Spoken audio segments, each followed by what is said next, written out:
Alors bonjour, on se retrouve aujourd'hui pour une nouvelle table ronde au sujet de la PropTech, les Property Technologies, c'est-à-dire toutes les technologies autour de l'immobilier et l'habitat, sur un thème comment repenser la ville et le territoire de demain. Aujourd'hui, avec moi, j'ai le plaisir d'accueillir Lionel Blancard-Deléry et Dominique Barthes, que je vais laisser se présenter, et nous allons aborder plusieurs thématiques, comment l'intelligence artificielle, comment les données, comment l'usage permettent vraiment de s'associer pour repenser la ville d'aujourd'hui et de demain. Dominique, bonjour. Est-ce que vous voulez bien vous représenter ? Oui, donc Dominique Barthes, je suis professeur à l'université Paris-Saclay, à l'université de Versailles. Je dirige un laboratoire de recherche qui s'appelle David, données et algorithmes pour une ville intelligente et durable, et une fédération de recherche du CNRS qui s'appelle Sciences informatiques, humaines et sociales. Merci beaucoup, Lionel. Lionel Blancard-Deléry, je dirige le groupe 8e agence française, et au sein du groupe, je m'occupe de toute la partie numérique, ce qu'on va évoquer après, qui est la partie Team Symbim, entre autres. Tout à fait.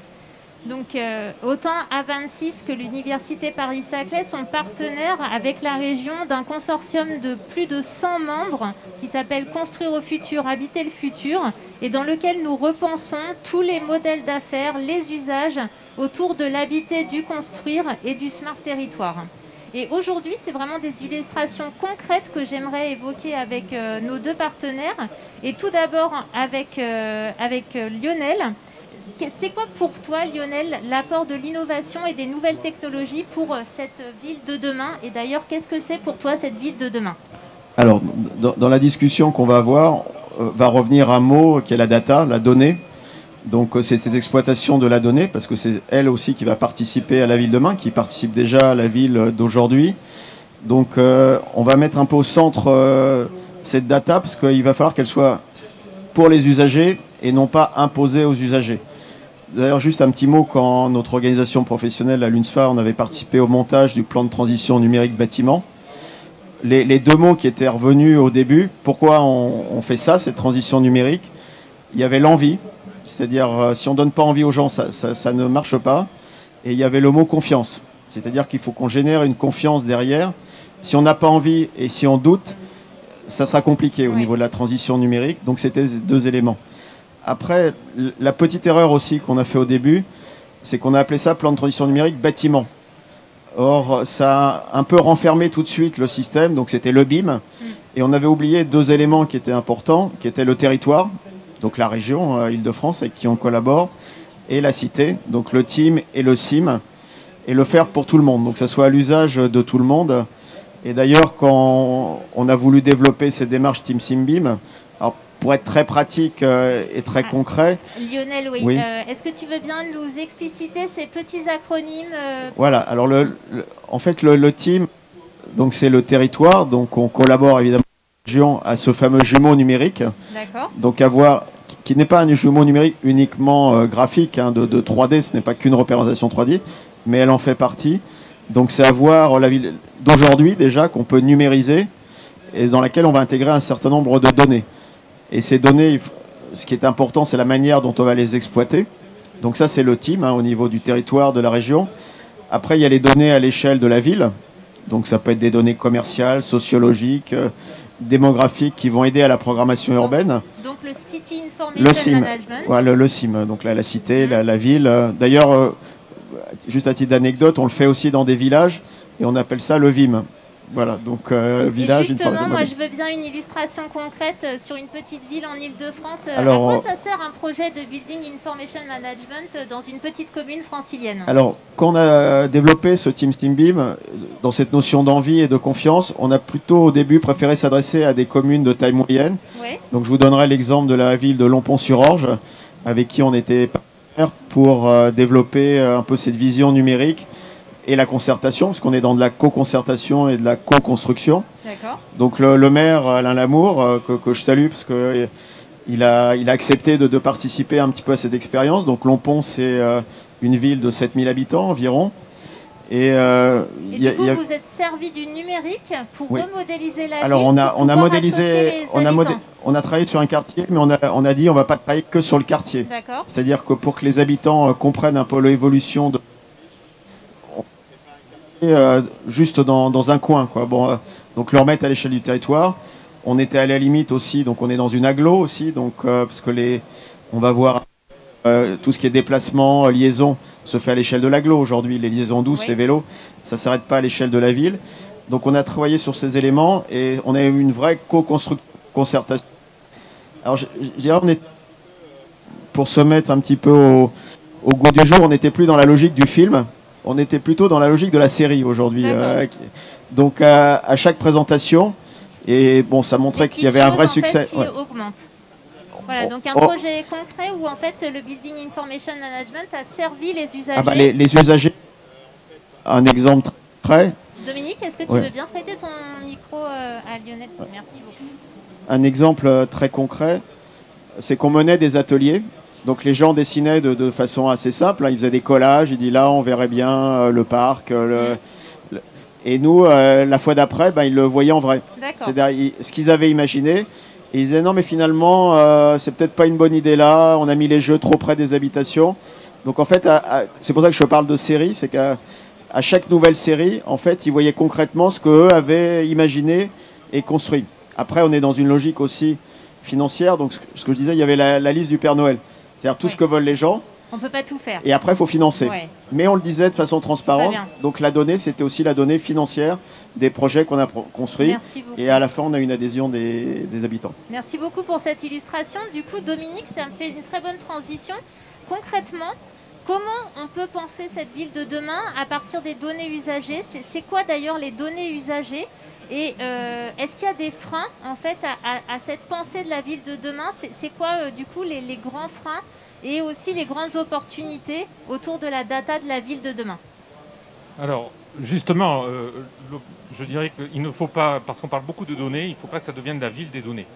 Et ce sont d'abord des villes des activités, des citoyens.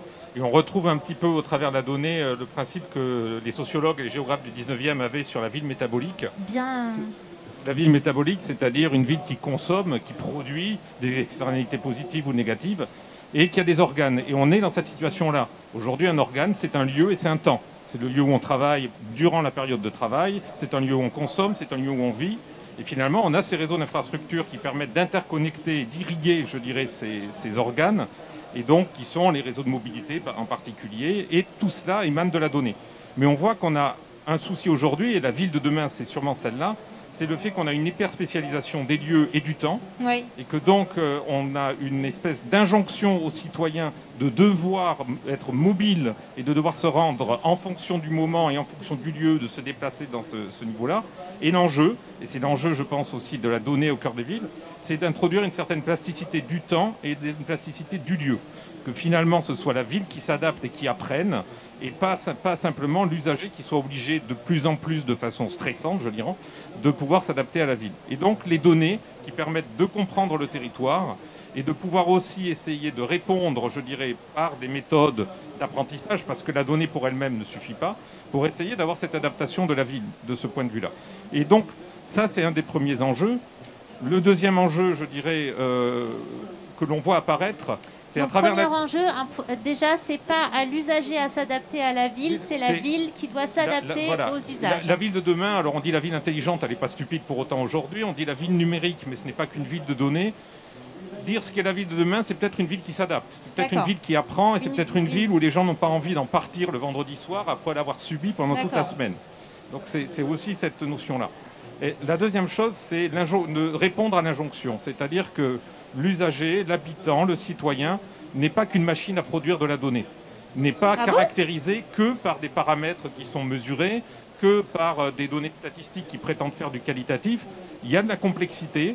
Et aujourd'hui, ce n'est pas finalement, là non plus, à l'usager à se plier en disant « je suis quelqu'un qui me connecte, qui émane de la donnée, qui est dans un réseau social, etc. » Et c'est ce qui fait mon identité dans la ville numérique. C'est là aussi, finalement, à la ville numérique, d'intégrer ces notions qualitatives. Et c'est ce qu'on essaie de faire, par exemple, dans un des projets au sein du projet TIGA Île-de-France, Construire au futur, habiter le futur, sur les notions de bureau d'étang. C'était un exemple. Qu'est-ce que c'est un bureau d'étang? Alors un bureau d'étang, c'est né dans les années 90, et notamment en Italie. C'est vieux.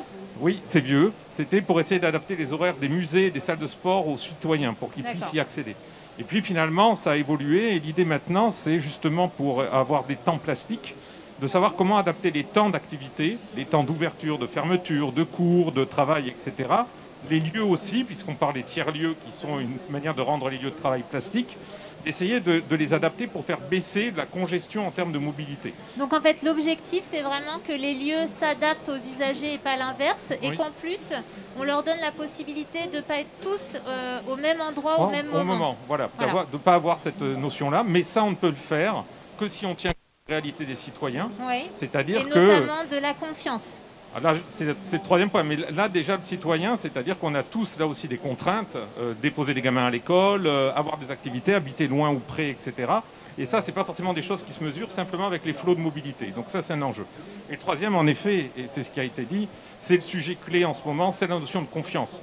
C'est-à-dire que la confiance, c'est ce qui fait que vous allez accepter de participer à un système numérique, qu'on va avoir des données qui sont entre le RGPD, je dirais les données privées, et l'open data, qui a été un rêve un petit peu de ce point de vue-là.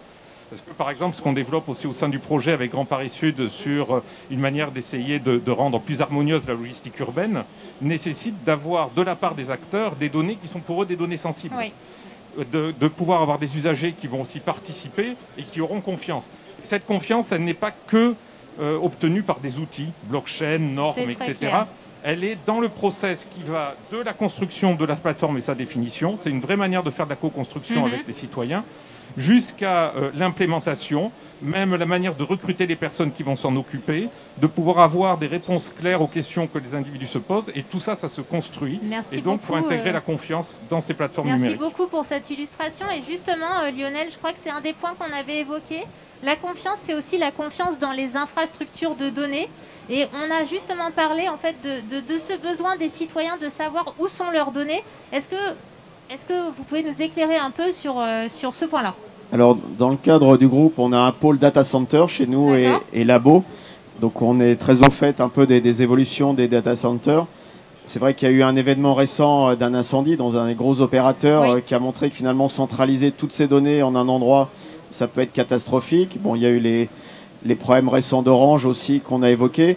Donc, on voit que c'est cette préservation de la donnée, mais au-delà de ça, cette confiance.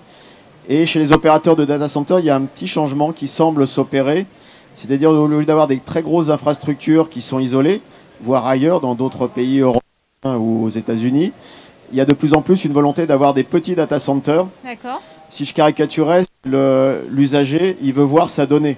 Donc, il voit le data center à côté de chez lui, donc il l'observe. Donc, la stratégie aujourd'hui data center, c'est plutôt de se mettre au sein des territoires. Alors, il y a un petit point aussi quand on parle de confiance, c'est qu'il y a récemment, là, j'étais avec un élu qui m'a dit, moi je ne suis pas contre le data center, mais la première question qu'il m'a posée, est-ce que ça émane des ondes électromagnétiques? Parce qu'aujourd'hui on veut, mais on ne veut pas les ondes électromagnétiques. Donc il y a un moment où on se retrouve dans des situations, et quand on parle de confiance, donc je pense qu'il faut être clair aussi sur les histoires de santé, parce que ça fait partie de la confiance. Donc on lui a dit que non avec les données que nous on possède, mais je pense que la confiance et ce sentiment finalement de voir sa donnée à proximité, c'est finalement un des enjeux. Les gens n'ont plus envie de voir leurs données dans le cloud qui se baladent, on le voit avec les réseaux sociaux, et ils ont envie de sentir que la donnée finalement qui est exploitée, ce qui est donné d'ailleurs, elle soit à proximité de chez eux et visible. Et d'ailleurs des groupes comme nous, où on avait un moment de la sauvegarde externe, aujourd'hui nos été hackés fortement l'année dernière, donc on a eu beaucoup de cas de hackage. Et aujourd'hui, on a nos propres sauvegardes de données qui se font en interne sur des serveurs qui sont dissociés, mais on n'exporte plus aujourd'hui nos données dans des clouds. On le fait en interne, donc c'est au saut de confiance. À mon avis, elle est essentielle. Sinon, on est dans un climat de complotisme, de choses comme ça.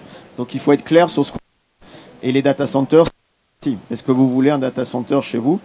D'ailleurs, si les données sont présentes, c'est aussi dans l'aménagement du territoire. Donc l'aménagement du territoire, on a fini le zoning. Aujourd'hui, c'est fini dans la ville de demain. Il n'y a pas la zone commerciale dans un coin, la zone industrielle dans l'autre, la zone de logement. C'est nouveau ça, le fait d'arrêter de faire des zones? Moi, j'ai toujours pensé que c'était bête. Mais bon, après, les choses sont lentes je pense que la mixité, c'est les choses. J'en parle parce que c'est un des sujets d'étude de l'ensemble du consortium, hein, cette fameuse plasticité des lieux et des territoires pour qu'on ne fasse pas qu'une seule chose. Et pour terminer, parce que tu avais parlé de la notion d'adaptabilité, de pouvoir se transformer, et que c'est pour moi la ville de demain. On va plus parler peut-être de logement, de bureaux, mais d'espace, et que ces espaces, qui soient extérieurs ou intérieurs, hein, ça vaut aussi pour le végétal, soient modulables. C'est-à-dire, exemple très simple, on fait un parking silo, mais le jour où il n'y a plus de voiture, on fait quoi du bâtiment? Donc il faut le concevoir en amont pour qu'il puisse devenir du logement, des bureaux, évoluer. On mène une action comme ça à Strasbourg aujourd'hui de réflexion sur les parkings silos, qui puissent être modulables et évoluer dans le temps, quoi. Bon, et je pense que la ville de demain, elle sera évolutive. D'accord. Donc une ville de demain qui s'adapte, une ville de demain qui évolue, une ville de demain qui est basée sur la confiance, notamment des usagers dans la donnée. Je vais vous poser une dernière question avant qu'on se quitte. Du coup, cette technologie, la data, le numérique, c'est très bien, mais est-ce que les usagers ne sont pas un peu loin? Comment on peut faire concrètement pour impliquer les citoyens, les usagers, dans la construction de cette ville de demain? Sur quoi ça... Qu'est-ce qu'il faut faire? On va revenir sur la confiance, parce que l'Union européenne, qui réfléchit aussi à ces sujets-là, dans cette notion de confiance, qui est un vrai sujet pour elle en ce moment, et dans la régulation de l'IA, c'est comme ça que finalement elle l'appelle, de l'intelligence artificielle, ils ont inscrit, et je pense que c'est une bonne chose, la notion d'apprentissage. C'est-à-dire qu'une plateforme crée de la confiance si elle est capable d'apprendre ses usages à toutes les personnes et toutes les institutions qui sont amenées à participer. Avant, c'était soit vous êtes dedans, soit vous êtes dehors, et si vous êtes dehors, tant pis pour vous. Là, aujourd'hui, cette notion d'inclusivité, d'amener finalement à la plateforme, fait partie du rôle d'une plateforme pour établir la confiance. Donc je pense que ça, c'est quelque chose à prendre en compte. Et puis aussi, ça veut dire que dans les outils numériques que l'on va créer demain, là je parle d'un point de vue scientifique, il faut impliquer les sciences humaines et sociales, notamment. C'est-à-dire qu'il Donc on arrête en fait de faire les sciences exactes d'un côté et sciences humaines moi, et sociales de l'autre. En tant qu'informaticien, je pourrais dire laissez-nous faire tout ce qu'on veut. Ouais. Non, c'est absolument pas la bonne manière de faire. D'ailleurs, ça nous enrichit aussi de nouvelles choses. Mais d'intégrer, comme on le fait notamment sur la confiance numérique à l'intérieur du projet, du consortium, c'est d'intégrer aussi les sciences humaines et sociales. Eux, ça leur a demandé aussi une modification, le fait de dire que le numérique n'était plus un objet d'étude, mais un objectif dans lequel ils devaient s'investir. Ça a été un peu une rupture. Donc je pense qu'il y a cette notion-là. Donc puis, la pensée collective et le fait d'apprendre en fait avec les usagers et de mesurer l'impact et la qualité par les populations en fracture. C'est toujours ce que l'on dit, c'est rarement ce que l'on fait. Mais en effet, ce sont les gens qu'on laisse au bord de la route, leur nombre, leur spécificité, etc., qui nous disent si ça a fonctionné ou pas. Donc l'inclusion numérique. Ouais, complètement. Merci beaucoup pour ce retour. Lionel, peut-être un mot sur comment on inclut les usagers concrètement? Je reprendrai ce qu'a dit mon ami là, c'est qu'aujourd'hui on doit mettre du social dedans, dans le bon sens du terme, donc les sciences humaines. Si on dissocie les deux, le numérique et l'humain, ça ne fonctionnera pas. Donc il faut que ça soit le fondement de cette transition numérique. Merci pour ce mot de conclusion et vraiment merci beaucoup pour cette illustration merci de la ville de demain.